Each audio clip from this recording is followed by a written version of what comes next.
3장 7절입니다. 다 함께 합독합니다. 남편 된 자들아 이와 같이 지식을 따라 너희 아내와 동거하고 저는 더 연약한 그릇이요 또 생명의 은혜를 유업으로 함께 받을 자로 알아. 귀히 여기라. 이는 너희 기도가 막히지 아니하게 하려 함이니라. 아멘. 모든 사람은 태어나면서부터 구원을 받아야 할 아담으로 이 세상을 발을 디디게 됩니다. 아담과 예수 그리스도는 같은 사람이지만은 다릅니다. 예수는 또 아담은 다르죠. 사람 안에서 다르다고 할 수 있는 것은 남자와 여자의 다름을 이야기하는 것입니다. 영적인 의미에서 아담은 하나님의 씨를 받아야 할 여자이고 또 영적인 의미에서 예수 그리스도는 씨를 나누어 줄 수 있는 남자입니다. 모든 사람은 본성이 죄를 짓는 자들인 본을 가지고 있어요. 그런데 예수 그리스도는 이웃을 살릴 수 있는 그러한 능력을 가지신 본이 있습니다. 이제 아담 소속에서 벗어나 예수 그리스도에게 우리가 속하려고 하면은 예수님께서 그랬듯이 예수님께서 십자가를 지고 가는 그런 과정이 우리에게도 있어야 되는 것입니다. 그래서 자기 십자가에 자신의 옛사람을 못 받고 그리스도의 영으로 부활함으로써 우리는 예수 그리스도에 속하는 그런 존재로 변화되어야 되는 것입니다. 그래서 예수 그리스도에 속한 모든 사람들이 가지게 되는 공통 분모는 그리스도 영이 임해야 된다는 것이죠. 만일 너희 속에 하나님의 영이 거하면은 로마서 8장 9절 얘기예요. 만일 너희 속에 하나님의 영이 거하면은 너희는 육신에 있지 아니하고 영에 있는다고 그랬어요. 영에 있는다고. 그런데 누구든지 그리스도의 영이 없으면은 그리스도의 사람이 아니래요. 그러니까 우리가 그리스도의 사람이다 할 때는 내 안에 부활된 그리스도의 영이 있어야만 나는 그리스도의 영으로 산다 이렇게 말할 수가 있는 것이죠. 근데 우리는 아담의 후손으로 나왔기 때문에 전부가 선악과를 먹음으로 말미암아 이 세상에 태어났어요. 그래서 아담에 속했어요. 그러니까 각자 예수님께 그리스도의 영에 속하려면 내가 주님과 함께 연합하여서 십자가에 죽고 다시 부활하는 것, 함께 부활하는 것, 이런 역사가 있어야 나는 그리스도의 영으로 속해서 사는 사람이다. 그렇게 인정을 받을 수가 있고 나도 그렇게 살 수가 있습니다. 세상에는 두 부류의 그룹이 있어요. 하나는 아담에 속한 그룹이 있고 또 하나는 예수 그리스도에 속한 자가 있습니다. 그리고 그걸 두 가지로 나누면 옛사람의 그룹이 있고 새사람의 그룹이 있어요. 또 육에 난 생명이라고 말할 수도 있고 그리스도에 속한 하나님의 사람 부활의 생명으로 속한 그런 영이 있다고 그렇게 두 가지 그룹으로 표현할 수가 있습니다. 그래서 크게는 옛사람의 그룹이 있고 새사람의 그룹이 있어요. 그리고 옛사람의 그룹의 머리는 아담이에요. 근데 새사람의 머리는 그리스도란 말이에요. 이게 구분이 돼야 돼요. 나는 어떤 부류에 속했나? 어떤 그룹에? 나는 옛사람의 그룹에 속했나? 옛사람의 그룹에 속하면 내 머리가 아담이고 내가 그리스도 안에 들어간 그리스도의 그룹에 속했다면 나의 머리는 예수 그리스도이라는 것입니다. 그런데 오늘 가정에 남편의 역할, 아내의 역할에 대해서 지난 시간에도 아내들아 남편에게 순복하라 그랬고 오늘도 남편 된 자들아 이와 같이 지식을 따라서 너희 아내와 동거하라고 남편들에게 얘기하는 말이에요. 전번에는 아내들아 남편에게 순복하라고 그랬는데 오늘은 남편 된 자들아 이와 같이 지식을 따라서 너희 아내와 동거하라고 그랬어요. 오늘 말씀이. 그래서 이 말씀은 무엇이냐면은 남편과 아내의 과정을 통해서 우리에게 생명의 과정을 이야기하고 있는 거예요. 지난번에 1절에 남편의 역할은 말씀은 주는 자이고 아내의 역할은 말씀을 받는 자 그랬어요. 받는 자.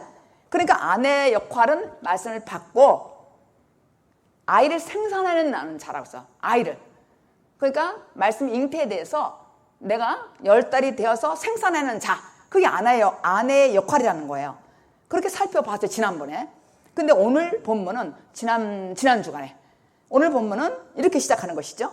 남편들아, 이와 같이 시식을 따라서 너희 아내와 동거하라고 남편에 관해서 얘기하는 거예요, 오늘은. 근데 우리가 가정의 정의를 좀 알아야 이 말씀이 이해가 되는 거예요. 가정에 서로가 식구들은 알아요. 저 사람이 그리스도의 영으로 사는지 아니면 세상 옛사람으로 사는지 서로가 알아요. 말은 안 하지만은. 가정 안에서는 여기까지 말씀을 들었다면은 가정의 모든 가족에 대해서 우리가 알 수 있단 말이에요. 누가 제일 먼저 알아요? 내가 먼저 알 수 있어요. 그러니까 다섯 처녀는 열 처녀의 기름 부음 받았는 거, 열 처녀의 말씀을 증거한다면은 미련한 다섯 처녀는 떡덩이만 들고 있었다 그랬어요. 근데 슬기로운 다섯 처녀는 기름 부음을 받았다는 얘기예요. 그러니까 기름 부음을 받아서 신랑이 올 때에 맞이했다고 그랬어요. 그러니까 내 머리가 그리스도가 있을 때, 내 머리가 그리스도가 나의 구주로 있을 때에 나는 슬기로운 처녀가 된다는 거예요. 그러니까 여기서 여자라는 것은, 거듭난 여자는 슬기로운 처녀, 아직 거듭나지 않는 사람은 미련한 처녀란 말이에요. 근데 오늘 남편 된 자들아, 아내를 지식으로 잘 인도하라는 말씀을 읽었어요, 우리가. 그런데 이 남편은 뭘 말하냐면 거듭난 남편을 얘기하는 것이고, 아내는 아직 거듭나지 않는 아내를 얘기하는 거예요. 그러니까 교회 안에는 모두가 거듭났다면 남편이 남자에 속하고 아직 거듭나지 않았다면 여자에 속한다는 거예요. 그렇게 쉽게 이해를 하고 이 말씀을 들으면 이해가 훨씬 쉽겠습니다. 그러니까 큰 틀로 가정에서 남편과 아내가 맡은 역할에 대한 것을 정의부터 우리가 확인을 해야 되겠죠. 근데 그걸 자세한 내용으로 적어 있는 말씀이 에베소서 5장인데, 골로새서 5장 들어가기 전에 5장 18절에도 아내들아 남편에게 복종하라고 그랬어요. 베드로전서 3장 1절에도 아내들아 남편에게 순복하라고 그랬잖아요. 그런데 이는 주 안에서 마땅하라고 그랬어요. 골로새서 5장 18절에. 근데 남편들아 아내를 사랑하래요. 아내를 사랑하라는 거예요. 그러니까 여기서 남편들에게 뭘 원하냐면 하나님의 사랑을 요구하는 것이죠. 우리가 거듭나려면 하나님의 사랑을 받는데, 의라는 것, 어제 토요일 날 의에 대해서 제가 말씀을 드렸습니다.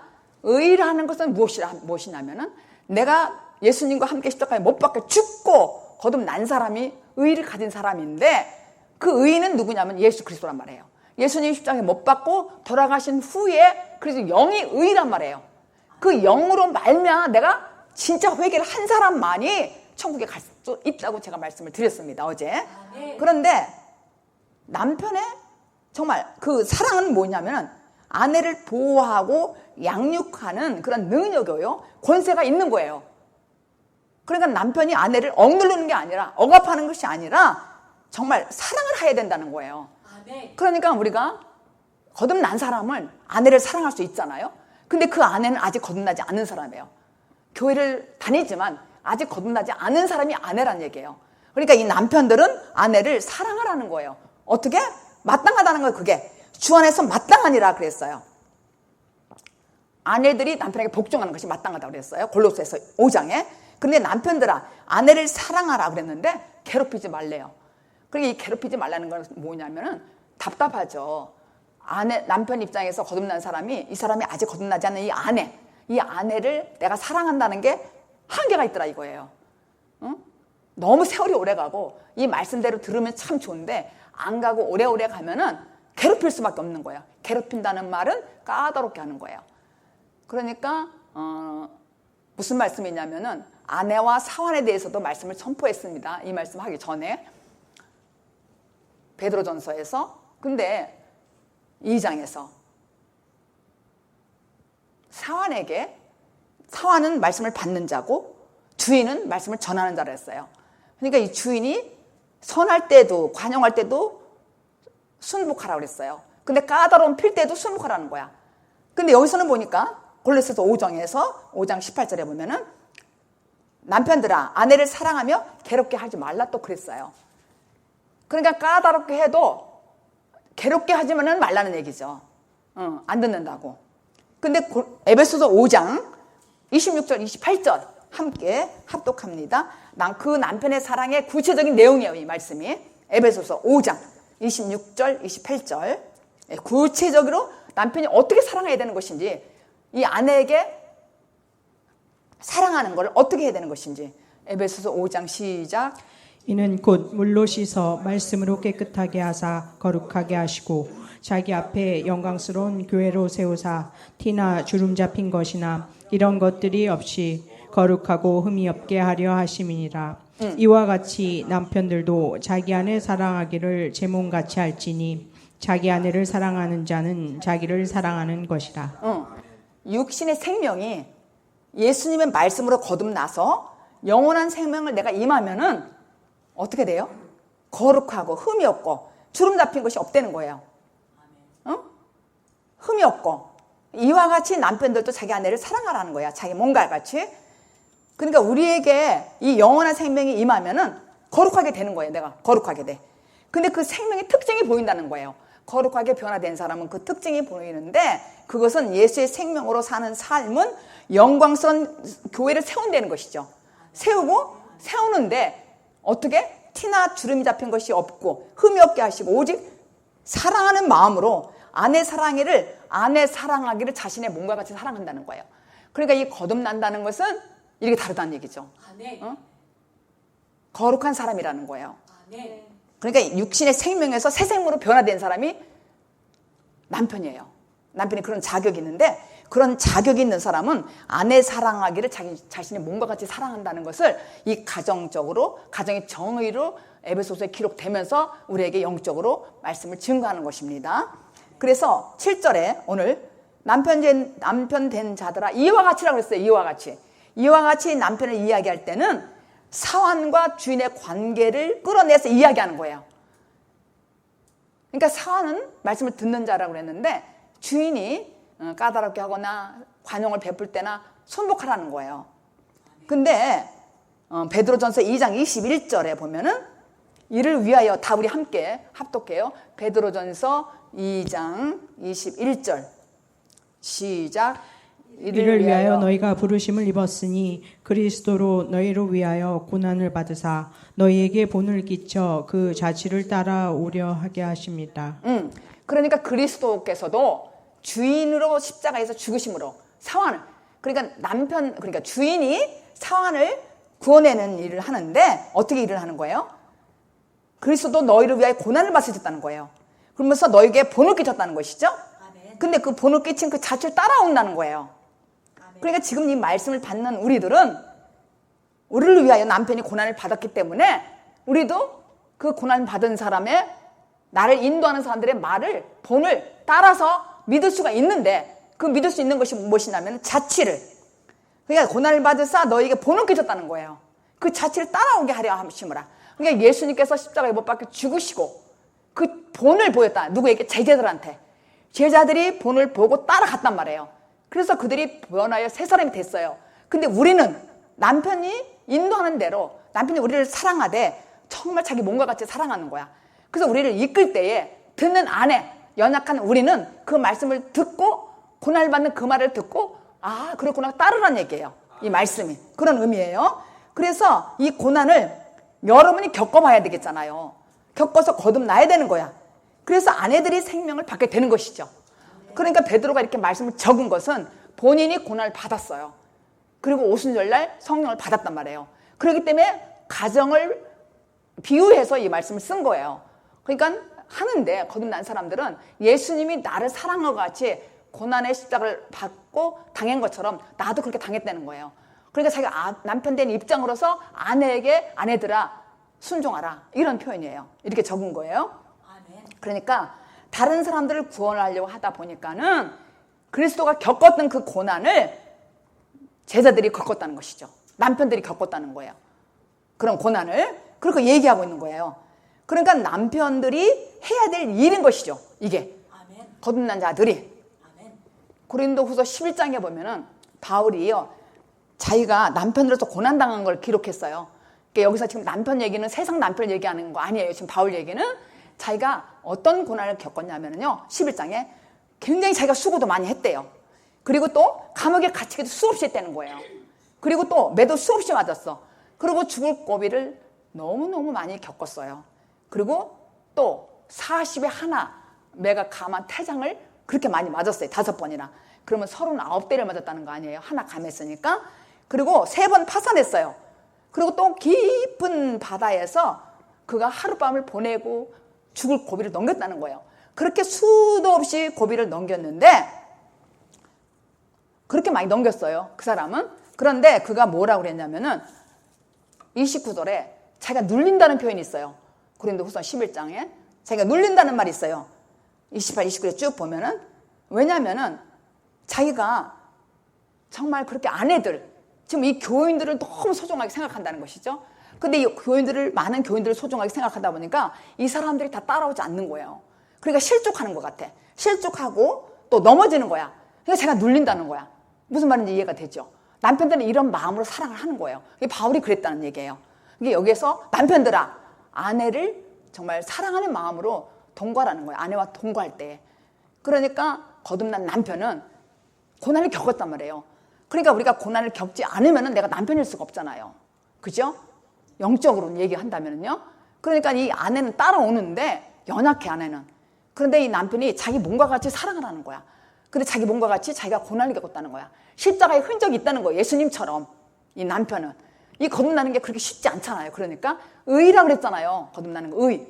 그러니까 내가 십자가에 못 박혀 죽는 거야. 예수님과 함께. 그러니까 내가 고난을 겪었다는 거예요. 이렇게 고난을 겪는 것이 그렇게 쉽게 되진 않잖아요.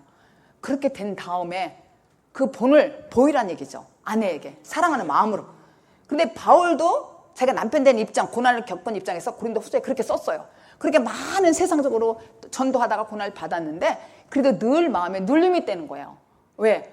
교인들이 실족할까 봐. 이게 사랑한다는 얘기죠. 그렇게. 그래서 말씀을 전하는 자는 정말 제가 예수 그리스도로 내가 됐어, 이게 그렇게 끝이는 것이 아니라 생명을 전하는 모든 사람들에게 동일하게 겪게 되는 공통점이에요. 그러니까 아내가 이제 거듭난 남편이 될 거 아니에요? 근데 그 남편도 공통점으로 이렇게 겪는다는 거예요, 고난을. 그러니까는 아내 입장에서는 남편이 하는 말에 내가 정말 순종해야 되는 거죠. 괴로워도, 까다로워도. 그 얘기예요. 그래서 말씀을 전하는 자는 그냥 그걸로 끝이는 것이 아니야. 모든 사람에게 공통점으로 나 하나로 끝내는 게 아니라 제 말씀을 증거하는, 말씀을 전하는 자와 말씀을 받는 자도 나중에 이 말씀을 받는 자가 말씀을 전하는 자가 될 거 아니에요? 그러니까 공통점으로 이 고난을 받는다는 거예요. 이해가 되시겠죠? 그래서 이와 같이는 전부 고난을 전제로 하는 거예요. 이와 같이라는 것은 계속 3장에 이와 같이 나와요. 응? 주인이 사원과 한 것 같이, 이와 같이. 또 남편들이 또 아내들이 남편에게 순종한 것 같이, 이와 같이 이렇게 나오는 거예요. 전부 이와 같이는 고난을 전제로 하는 말씀입니다.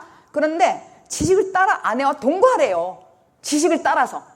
근데 이 지식이 뭘까? 이 지식을 따라서 동거하라는데 베드로가 권면할 때 너희들아 이와 같이 정말 제자들을 예수님이 사랑한 것 같이 지식을 따라서 너희 아내와 동거하라 그랬어요. 근데 여기에서 말하는 이런 남편과 아내는 세상적인 말이 아니에요. 그리스도와 교회 또는 말씀을 주는 자와 받는 자, 주는 자, 말씀을 받는 자, 나라고 생각하면 이해가 쉬워요. 나라고. 그래서 이 지식이란 그노시스, 이게 무엇이냐면은 하나님의 뜻을 통찰해내는 식견을 얘기하는 거예요. 그게 구원의 지식을 얘기하는 것이죠. 통찰해내는 식견. 그런데 구원의 지식으로 아내와 동거하라는 얘기예요. 동거하라는 얘기예요. 그러니까 깊은 뜻이 있어요. 이 복음에 대해서 남편과 아내의 비밀, 그리스도와 교회의 비밀, 이게 있단 말이에요. 그런데 호세아서 4장 6절에 보면은 탄식했어요. 하나님께서 이 백성의 지식이 없으므로 망한도다 그랬어요. 그러니까 구원의 지식이 없으면 망한다는 거예요. 그러니까 우리가 이 말씀이 없이 우리가 무작정 믿으면 무작정 망한다 그랬잖아요. 그 결과가. 그 결과가. 그런데 이 지식은 참 구원이 어떤 과정을 통해서 이루어지는 것에 대한 깨우침과 그에 대한 행함까지를 말하는 거예요. 행함까지를. 그러니까 지식이라는 것, 구원의 지식이라는 것은 행함까지가 뒷받침이 돼야 되는 것이죠. 행함까지가. 그죠? 그래서 구원이라는 것은 내가 하나님을 떠나서 망하게 생겨서 지금 망할 그런 아주 지경까지 갔는데 정말 우리가 그리스도로 말미암아 하나님과 화목이 됐어요. 그리스도가 십자가에 죽으셨으니까 나와 화목이 됐잖아요. 이제는 하나님과 하나가 된 것을 말하는 거예요. 그러니까 우리가 무조건 믿으면 망한다는 거예요. 이 지식이 있어야 된다는 거예요. 참 지식, 그노시스는 확실하게 하나님을 통찰해내는 식견이라는 거야. 하나님의 말씀을 통찰할 수 있는 식견. 이게 구원의 지식이에요. 그러니까 나를 구원해내기 위해서, 나를 탄생시키기 위해서 예수님이 십자가에 죽고 옆구리에서 물과 피를 다 쏟으셨잖아요. 아멘. 남자잖아요. 아담과 하와를 만들 때 옆구리를 이렇게 찢어가지고 갈비뼈를 뽑아서 여자를 만드는 그 모델 있잖아요.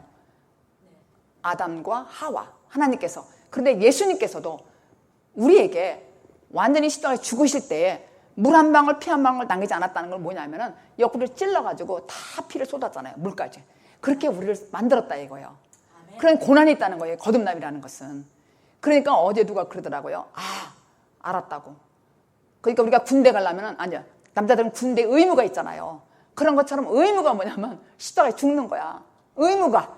내가 거듭나려면은 뭐냐면은 예수님과 함께 십자가 죽는 게 의무라는 거예요. 우리가 군대 가는데, 아니야, 군대 가는 게 아니라 이 남자들은 좀 군대 갔다 와야 남자답다고 그러잖아요. 그 의무가 있잖아요. 그런 것처럼 내가 거듭나려면은, 남편이 되려면은 의무가 있어야 돼. 십자가에 반드시 연합하여 죽어야 돼. 누구랑? 예수님과 함께. 연합하여 죽고 연합하여 살아야 된다는 것이죠. 그래서 자기의 신부와 연합하는 거예요. 예수님은. 그분이 그리스도예요. 예수 그리스도. 그게 비밀이란 말이에요. 그러니까 남편과 부인을 설명한 것이고 교회와 그리스도. 이게 비밀이라는 거예요. 그게 식견이야. 통찰력. 구원의 지식이에요. 구원의 지식. 그러니까 이 말로만 들어도 구원의 지식을 몰라. 이 지식을. 말로만 들으면 모른다는 얘기예요. 이 지식을. 그냥 지식에 불과한 거야.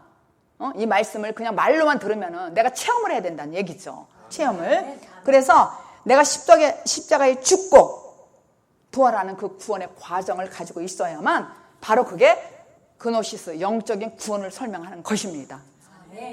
그래서 우리가 누가복음 1장 77절 시작. 주의 백성에게 그 죄 사함으로 말미암는 구원을 알게 하리니. 현재 예수 믿는 사람들의 비극이 뭐냔 말이에요. 비극이 무엇이냐면은 내가 교회에 나와서 입으로 정말 예수를 신한다. 그러면 영접한 줄 알아요. 그렇게 이해를 한단 말이에요. 그게 비극이야. 그건 예수를 만난 것이 아니란 얘기죠. 그것은. 그래서 누가복음 13장에 보면은 혹이 여짜오되 구원을 얻는 자가 적습니까? 이렇게 예수님한테 물어봐요. 구원을 얻는 자가 적습니까? 그러니까 예수님께서 좁은 문으로 들어가기를 힘쓰라 그랬어요. 그냥 좁은 문으로 힘쓰래요. 아멘. 응? 힘쓰래. 정말 우리가 전도해보면 알잖아요. 자기들은 다 예수 믿는다 그래. 그리고 새 생명에 대해서 얘기하면은 이미 생명을 받았대요. 생명을 받았다는 거야. 그러니까 다시 생명을 받을 필요가 없다는 거예요. 전도해보면 그래요. 그런데 당연히 그들은 생명이 어떻게 오는지도 모르고 또 알지도 않고 알 필요도 없다고 생각해요. 예수 생명 얘기를 하면은, 전도하면 그렇다고요. 근데 우리는 날 때부터 소경이에요. 날 때부터 우리 모든 소경이에요. 옛 생명으로 탄 우리는. 그래서 에베소서 2장에 우리는 허물과 죽었어요. 죄로 말미암아. 우리는 소경했어요. 소경이 눈을 떠야 되잖아요. 근데 소경이 눈을 왜 못 뜨냐? 내가 소경인지 조차 몰라요. 조차 모르는 게 마태복음 13장 14절 15절에 이사야를 인용해서 쓴 글이에요. 마태복음 13장 14절 15절 시작. 이사야 예언이 저에게 이루었으니 일러스되 너희가 듣기는 들어도 깨닫지 못할 것이요 보기는 보아도 알지 못하리라. 이 백성들의 마음이 완악하여져서 그 귀는 듣기 둔하고 눈은 감았으니 이는 눈으로 보고 귀로 듣고 마음으로 깨달아 돌이켜 내게 고침을 받을까 두려움함이라 하였느니라. 말씀을 듣고 깨닫지 못하는 것은 영적인 문제예요. 이들은 하나님이 귀를 막고 눈을 감겠다고 그랬잖아요. 지금 읽어보니까. 그런데 그 이유는 하나님의 백성들이 완악하다는 거야. 완악해서 들을 생각도 안 하고 눈을 뜰 생각도 안 한다는 것이죠. 근데 하나님께서는 귀를 막고 눈을 감게 한 것이 아니라는 것이죠. 그렇게 써 있는데 듣기 싫어하고 눈 뜨기 싫어하는 거예요. 본인들이 떴다고 생각하니까. 누가 눈 뜨기 싫어하겠어요? 뜨고 싶지? 근데 뜬 줄 안다는 얘기죠. 모른다는 얘기예요. 근데 그 마음속에는 완악하다는 거예요. 우리가 연담하고 고난받는 게 왜 그런 줄 알아요? 내 속이 더러운 거예요. 완악해서. 이 더러운 것을 끄집어내기 위해서, 깨끗하게 하기 위해서 우리에게 고난이라는 게 있는 거예요. 내게 속에 더러운 거예요. 대접이. 이걸 닦으려야 되잖아요. 근데 우리는 소경이라 몰라요. 그러니까 나한테 연단과 고난이 있는 거야. 연단과 고난을 주어가지고 나를 깨끗하게 닦는 거예요. 대접을. 내 그릇을. 나를. 그러니까 그 이유는 뭐냐면 자신이 스스로 고침받기를 싫어하는 거예요. 고침받기를 싫어하고 그냥 그대로 살기를 유지하는 거예요. 그러니까 자기는 다 안 되는 거지. 자기는 다 안 되는 거예요. 안타병. 자기 옳다는 의예요. 하나님 의가 아니라 자기 옳다는 의로. 그래서 바로 그것은 무엇이냐면은 옛사람에 속아서 그런 거예요. 옛사람에 속아서 자기가 완악한 거예요. 그러니까 오죽하면은 에레미야 6장 9절에 내가 생각의 결과를 망한다 그랬잖아요. 내가 생각의 결과를 망하는 거예요. 땅들아 들으라 그랬어요. 하나님께서. 근데 듣지 않아요. 왜냐하면 내 생각의 결과를 망하는 거야. 재앙을 내린다 그랬어요. 내 말 듣지 않으면, 이 말씀을 듣지 않으면. 그래서 옛사람이 종노소하는 사람들이 지금도 많아요.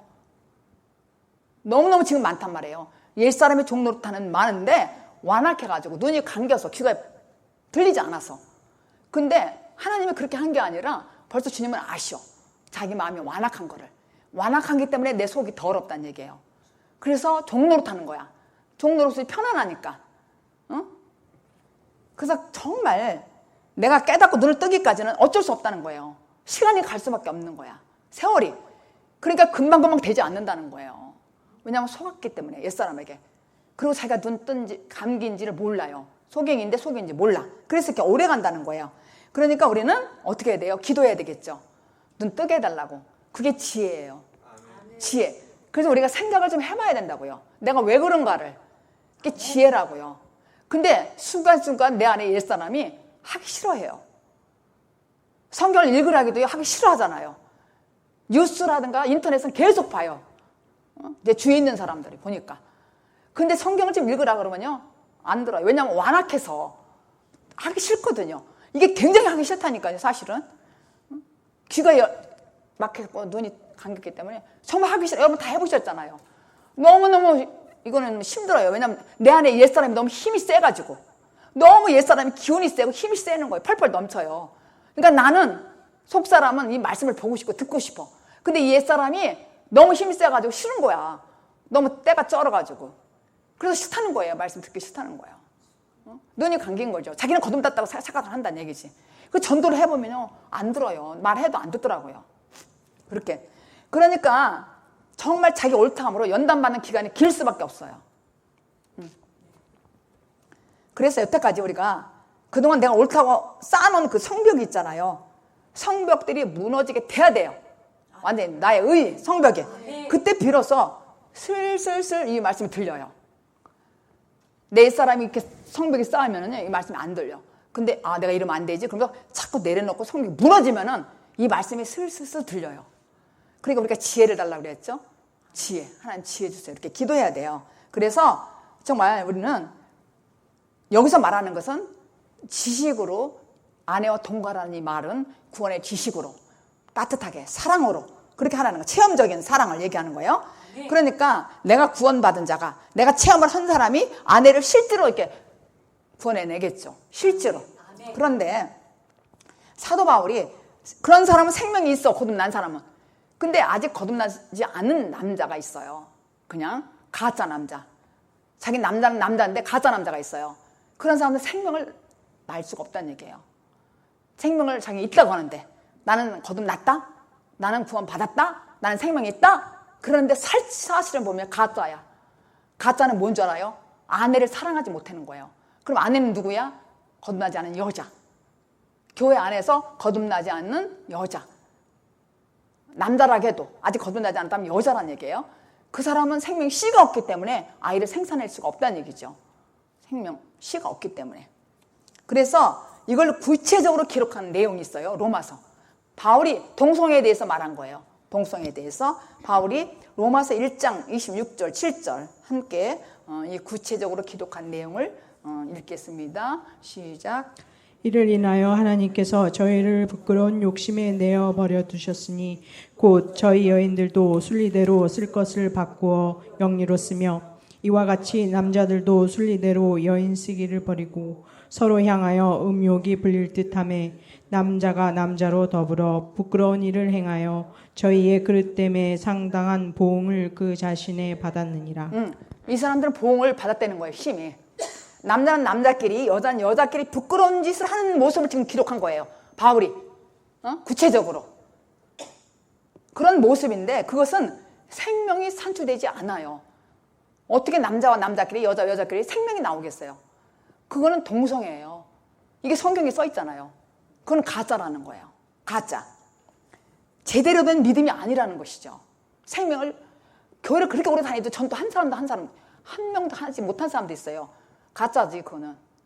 한 사람도. 이것은 하나님을 떠난 사람이야. 불법을 행하는 사람. 씨를 내지 않는 사람은 가짜 남자라는 얘기예요. 이런 사람은 죄를, 곧 불법을 행하는 사람이에요. 불법을. 그래서 이 불법을 행하는 사람은 아직 자신 안에 하나님 말씀이 없어요. 하나님 말씀을 두기를 싫어하는 거예요. 28절에는 하나님 마음을 두기 싫어한다고 그랬어요. 불법이야. 자기가. 그런데 그런 사람, 불법을 행하는 상태를 뭐라고 하냐면은 마태복음 7장에서는 이렇게 말해요.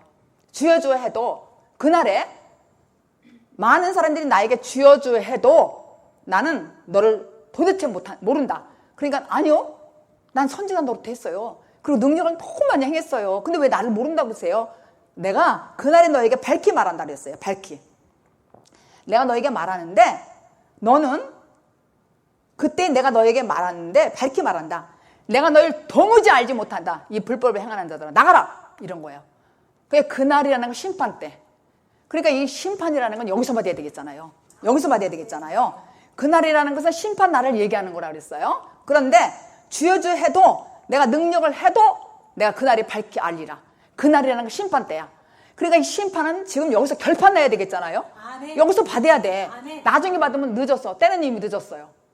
그때는 끝날 때 받으면 그건 끝나. 그러니까 이 땅에서 결판을 내야 돼. 심판도. 아멘. 지금 이 땅에서 결판을. 그때는 너무 늦어요. 그러니까 이게 무슨 말씀이냐. 율법화에서 복음화로 와야 돼요. 아멘. 그러니까 아내는 율법화로 사는 사람이고 복음화는 거듭난 남편의 삶이 복음화된 사람이에요. 그러니까 반드시 우리는 연속성이 있어요. 율법화에서 복음화로 가는 연속성이 있단 말이에요. 성경에. 그래서 우리는 보면은 누가복음에 보면은요. 누가복음에 15장에 보면은 탕자 비유가 나와요. 여러분들 다 아셔. 탕자 비유는. 이 탕자 비유가 나오는데 이 탕자 비유가 나오기 전에 어떤 말씀이냐면 누가복음 15장에 모든 세리와 죄인들이 말씀을 들으러 가까이 왔어요. 어디에? 예수님 앞에. 예수님 가까이 앞에 왔는데 거기 보니까 바리새인과 서기관들이 뭐라고 하냐면은 세리와 그 많은 사람들이 말씀을 들으러 왔는데 바리새인과 서기관들이 이렇게 구경을 하러 보는 거예요. 그러면서 뭐라고 하냐면은 주님을 원망하는 거예요. 왜 주님이 죄인들과 함께 밥을 먹냐고. 세리의 그때는 가장 아주 무시하는 직업이었어요. 그리고 죄인들도 너무너무 싫어했어. 누가? 바리새인과 서기관들은. 그리고 예수님이 그들과 함께 친하니까 왜 그들하고 밥을 먹냐고 이러는 거예요. 근데 예수님은 뭐예요? 예수님은 이 땅에 왜 오셨어요? 의인을 만나러 온 게 아니라고요. 죄인을 만나러 왔어요. 근데 탕자비유 15장에 말씀을 하기 전에 어떤 말이냐면은 100마리 양이 있는데 한 마리가 잃어버렸어요. 그래서 아홉 마리를 놓고 찾으러 간 거예요. 찾았어요. 한 마리를. 찾아서 기쁜 마음으로 메고 왔어요. 그럼 너무 기뻐서 자랑하고 잔치한다고 그랬어요. 하늘의 사자들이 다 기뻐했다고 그랬어요. 그러니까 여기서 99마리는 의인이나 마찬가지란 말이에요. 응? 그런데 또 두 번째는 뭐냐면 드라크마. 한 여인이 드라크마 하나를 잊어버렸어요. 그런데 집에서 아까 한 마리 양을 찾아온 거는 들에서 찾아왔어요. 근데 지금은 한 드라크마는 집안에서 찾았는데 깜깜해. 집안에 등불을 켰다고 했어요. 등불은 성령을 의미하는 거잖아요. 근데 찾았어요. 하나를. 너무 기뻐해가지고 벗과 이웃을 다 불러가 잔치를 했어요. 근데 세 번째가 탕자의 비유예요. 근데 이 탕자는 재산을 달라 그래갖고 나갔어요. 나가서 다 탕진했어요. 그래가지고 먹을 게 없어요. 그러고서 어디 갔어요? 딴 데까지 갔다는 얘기야. 갔는데 돼지를 치는 데 갔더니 돼지가 시험 열매를 먹는 거예요. 근데 그때 당시에 그때 기근이 있었기 때문에 돼지 먹을 것도 없어. 그러니까 주인들이 돼지 열매도 안 주는 거야. 그러니까 너무 그때 생각하는 거예요. 땅끝까지 가서 우리 아버지를 생각하는 거예요. 아버지 왜 가면은 이 품고도 먹을 것이 나 차고 넘치는데 나는 여기 와서 웬 고생 바가지를 하는가 이렇게 생각을 하는 거예요. 탕자가. 그러고서 그때 집으로 가는 거예요. 그러니까 집으로 돌이킨다는 거잖아요. 제 마음을. 집으로 갈 때에 아버지가 맞이하잖아요. 근데 집에 갈 때 어떻게 갔어요? 스스로 돌이켰다는 거예요. 이게 스스로 돌이켰다는 것은 아버지를 붙잡았다는 얘기죠. 이렇게. 불법을 행했지만 이렇게 붙들었다는 얘기예요. 그러니까 하나님 아들이란 난 칭함을 받지 않아도 좋다. 나는 집안에 있는 품꾼의 하나로 써 주시옵소서. 이게 회개예요. 참 회개. 아까 두 개는 그 잃은 양 한 마리와 또 한 드라크마는 그냥 찾은 거예요. 예수님이 찾아왔다 그랬잖아요. 두 번째도 그냥 그 집안에서 찾았어요. 얻은데 성령의 의지에서 예수님 성령님 의지에서. 근데 이 세 번째는요 본인이 스스로 돌이켜야 돼. 자 그러면은 지금 제가 무슨 말을 하려고 하냐면 참 회개를 얘기하는 거예요. 불법을 행하는 자들아 참 회개하라. 이 참 회개는 내 의리는 못해. 내가 완전히 땅끝까지 가서 아버지 나 먹을 시험 열매도 없네요. 어떻게 하면 좋아? 요때 스스로 주님한테 와야 돼요. 아버지께 올 때 아버지는 늘 기다렸어요. 아까는 예수님이 찾았잖아요. 그마도 여자가 교회 여자는 상자 찾았어요. 근데 이 세 번째 마지막에는 탕자의 비유는 본인 스스로가 왔다니까요. 아버지께. 그러니까 우리가 이제 나눔을 가끔 할 때 이런 말 하잖아요. 인간은 절대 변하지 않는다. 인간처럼 아주 억시고 변하지 않는다. 이게 일리가 있는 말이에요. 우리는 본성이 변하지 않아요. 언제 변하는 줄 알아요? 내가 땅끝까지 갔을 때. 꼭 돈만 얘기하는 게 아니에요. 어떤 인간관계에 절망을 느꼈다든가 어떤 고난과 또 뭐 부부지간의 가정의 자녀 관계가 완전히 땅까지 갈 때가 있어. 우리에게는. 그게 취업 열매 먹을 것도 없다는 얘기예요. 근데 그렇게 땅까지 가기 전에는 몇 번씩 변해요. 또 그냥 세상으로 생각하고 막 이렇게. 그런데 내가 스스로라는 게 있어요. 우리 옛 생명은 변하지 않는데 내 자신이 땅까지 가서 스스로 돌이켜 와야 돼. 그거를 탕자비에 세 번째 얘기한 거예요. 얼마나 중요한 얘기인지 몰라요. 내가 스스로 주님께 와야만 변함이 없어. 근데 누가 끌고 온다든가 이렇게 했다면 굉장히 오래 가요. 정말 오래 간다니까요. 근데 그렇게 와도 전도해서 와야지. 일단은 그렇게 해도 끝까지 땅까지 가. 금방 오면 될 것 같으지. 어려워요. 내가 땅까지 가서 스스로 변해야 돼요. 본인이. 목사님 말씀에 또 거듭난 남편 베드로 강단에 나오는 말씀도 스스로 변해야지 내가 옳다고 하면은요 이게 되질 않아요. 그러니까 의라는 것은 반드시 의는 십자가에 못 박혀 죽은 상태. 그렇게 해서 죄와 허물로 내 옛 생명에서 완전히 새 생명으로 바뀌는 것은 내가 스스로라는 게요. 근데 스스로는 안 와. 아직 땅끝까지 고생을 해야 돼. 그러니까 우리가 조심할 게 뭐예요? 10달 우리가 이제 아내가 남편의 지식으로 말미암아 아내를 동거했단 말이에요. 근데 말씀이 나한테 잉태가 됐어. 그럼 10달이 돼야 된다 그랬잖아요. 근데 되는 동안에도 몇 번 변해가지고 유산하고 싶은 거예요. 내가 말씀을 왜 보냐, 뭐 하냐, 막 자꾸 이렇게 하는 거예요. 그러니까 이 세월이 오래가 거듭난다는 게. 그런데 참에게는 뭐야? 스스로 돌이키는 거야. 돌이키는 건 무엇이냐? 예수님 바지가랑 잡는 거야. 나요, 하나님 아들이라고 안 해도 좋아요. 그냥 품고도 써주세요. 이렇게 얘기하는 거예요. 많이 나아져. 그러니까 주님이 뭐라 그래요? 확 안아주면서 가락지 껴주지, 송아지 잡아주지, 너무 잘해준. 그런데 그 옆에 누가 있어요? 형은 화가 난 거예요. 아버지가 나는 집에서 맨날 열심히 아버지를 막 교회 청소도 하고 봉사도 하고 다 했는데 나는 돼지 염소 새끼 한 마리도 안 잡아줬는데 웬 말이냐고 막 이렇게 불평불만 하는 거예요. 그게 의인이야. 의인이야. 그러니까 우리는 진짜 참에게는 예수님과 함께 죽고 부활하는 것. 스스로 참에게는 뭐예요? 영단번. 그동안에 회개는 했어요. 91마리 중에 한 마리도 왔고 우리가 교회도 왔고 열심히 살았어. 그죠? 그리고 찾았어. 교회 안에서. 떡덩이는 찾단 말이에요. 떡덩이는. 다 찾았는데 기름 준비를 확실하게 안 했다는 얘기예요. 참 회개. 기름을 준비하고 있어야 우리가 맞이할 거 아니에요. 아멘. 심판날 마지막 때. 근데 심판날은 결판은 여기서 해야 돼요. 아멘. 그렇게 될 때에 나는 참 회개를 한 거예요. 그래서 주님이 나를 이렇게 붙들어주고 된 거죠. 그때서 남편이 되는 거죠. 그래서 남편이 아내에게 할 때 어떻게 해요? 지식으로 하잖아. 지식으로 동거하라고 그렇게. 그래서 우리는 더 연약한 그릇이 되는 거예요. 여자가 남편 7절에 남편 된 자들하고서 저는 더 연약한 그릇이라고 말했어요. 그러니까 이거는 문자적으로 보면 굉장히 문자로는 참 생각하기 쉬워. 아, 여자들은 연약해. 여자들은 힘들으니까 이런 것도 못 들게 이렇게 생각하는 게 아니라 이 연약하다는 그릇은 무엇이냐면 우리가 성경에 그릇이 있잖아요. 로마서 9장에 귀 쓰는 그릇이 있고 천이 쓰는 그릇이 있어요. 그릇도. 근데 이 그릇이라고 표현하는 것은 나에게 뭘 담아야 된다는 것이잖아요. 내가 그릇인데 나에게 뭘 담아야 돼. 근데 뭘 담아야 되냐면은 내가 진리를 담으면 나는 귀 쓰고 인정받아. 근데 여기다가 쓰레기를 담으면 쓰레기통이 되겠죠? 그죠? 그러니까 내 안에 진리를 담아야 되겠지. 쓰레기를 담으면 나는 내 안에 사단의 속임수가 담겨 있어요. 사단의 속임수. 내가 진리가 꽉 차지 않았기 때문에 이 말씀을 들을 때도 또 여태까지 신앙생활을 했어도 부딪히는 거예요. 이 말씀과. 왜 나는 거듭났는데 이렇게 어려운 거냐. 아니 그렇게 어두우면 어떤 놈이 믿냐. 막 이렇게 따져요. 근데 하나님께서는 주님은 성경 말씀에 다 있어. 답이. 아멘. 답이 다 착착착 있다니까요. 아멘. 그래서 아직 진리가 꽉 차지 않은 사람은 부딪히는 거예요. 대적하고. 어떤 말하면 딱 부딪혀. 그게 뭐예요? 아직 진리가 가득 차지 않았다는 얘기예요. 가득 차야 되는데. 그러니까 남편 된 자들아 그 여자는 저는 더 연약한 그릇이요. 그런데 생명의 은혜를 유업을 생명의 은혜를 유업을 받을 거라나 받을 자이기 때문에 연약한 유리 그릇이라도 잘 따뜻하게 사랑하라는 얘기죠. 함께 받을 거래요. 함께 저는 더 연약한 그릇이요 또 생명의 은혜를 유업으로 함께 받을 자로 귀 여기라 그랬어요.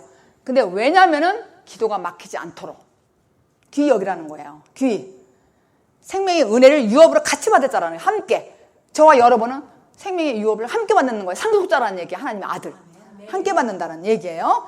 그러니까 아내들한테 생명을 줌으로써 누가? 거듭난 사람이 남편이 그렇게 말미암아 그 생명을 가지고 교통하기를 원한다는 얘기예요. 사귐하기를 원한다는 거예요.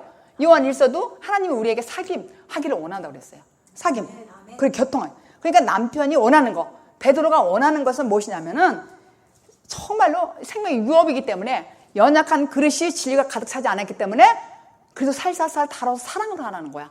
기도가 막히지 않도록. 그렇게 하라는 거예요. 사랑으로. 근데 이 생명의 은혜의 말씀은 아무나 들리지 않아요. 여러분들도 여기까지 오기까지는 여러 가지 모양으로 우여곡절이 있었잖아요. 우여곡절이 있었잖아요. 그냥 온 게 아니잖아요. 여기까지 오기까지는 남편 된 자들아 7절에 너희가 기도가 막히지 아니하게 하려 함이라. 기도가 뭘까? 그 기도가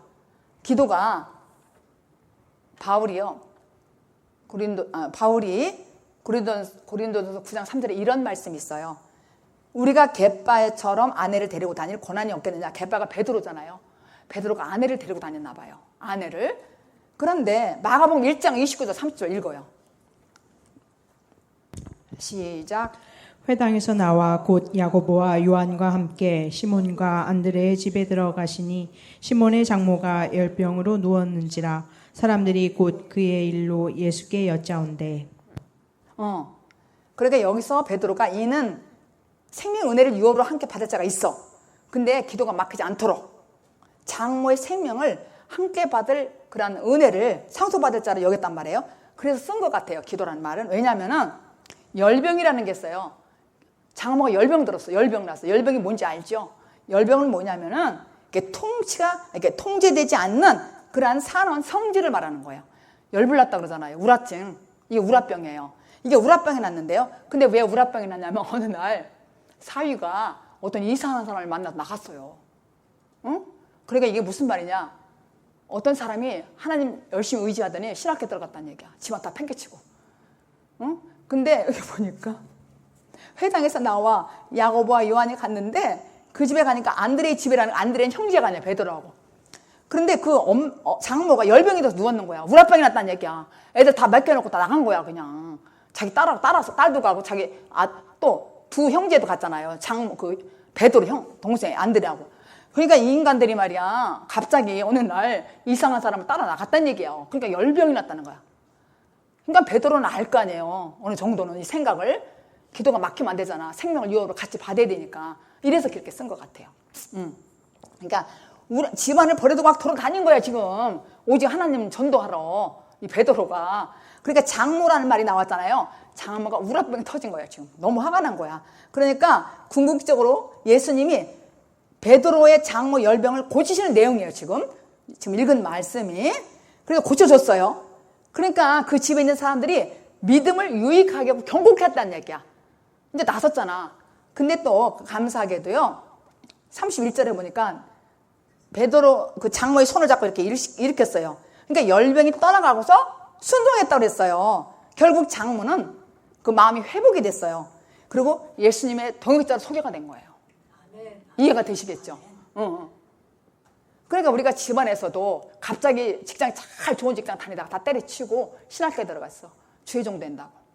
그러면 제일 우레빵 나는 사람이 가까운 사람일 거 아니에요. 가까운 사람. 그런데 기도가 막히지 않도록 영원한 생명을 같이 유업을 받아야 되잖아. 그러니까 와가지고 예수님이 손을 했어요. 그러니까 수종 들었다 그랬어요. 그러니까 밥도 대접을 잘했다는 얘기죠. 그리고 동역자로 소개가 되는 거예요. 동역자로. 그래서 우리가, 여러분이 이 생명의 유업을 받는다면은 도대체 무슨 일을 하겠습니까? 잘 보면은요, 생명원에서 각자 생명 안에서 각자 원하는 소원이 있어요. 꿈이 있어요. 다 그 꿈이 뭔 줄 알아요? 이건 비밀인데, 생명이 내 안에 오면은요, 누구를 전도하고 싶어요. 생명의 유업을 증거하고 싶어요. 남편이 되고 싶다는 얘기예요. 하고 싶다는 얘기예요. 이런 마음이 와요. 근데 가만히 보니까 가정마다 병들어 있어. 왜냐하면 순서가 바뀌었어요. 가정에 예수 믿는다고 해도요, 다 보면 병들었더라고요. 응? 병들어가지고 가정에 화가 나고 막 치밀어가지고 이게 막 다 불나는 거야. 열불 나는 거야. 우라병이 생긴 거예요. 너무 믿어갖고 집 나간 사람은 우라병. 그렇지 않은 사람은 가정에서 막 그게 없어요. 예수 믿어도 되는 게 하나도 없더라. 자식이 이렇게 하지 않으면은 부모가 자식들이 예수 믿는다고 열심히 해. 공부도 안 하고. 그럼 난리죠. 그러니까 우선순위를 모르면은 이렇게 난리가 나다. 병들었다는 얘기예요. 이런 사람들을 여러분들이 생명의 유업을 받아가지고 질서 정연하게 선후를 해서 말씀을 잘 증거해야 되겠잖아요. 근데 어떻게? 지식으로 잘, 구원의 지식으로 잘 이렇게 인도해야 될 그런 사명을 갖는 여러분들이 되기를 예수 그리스도 이름으로 기도합니다. 축복합니다.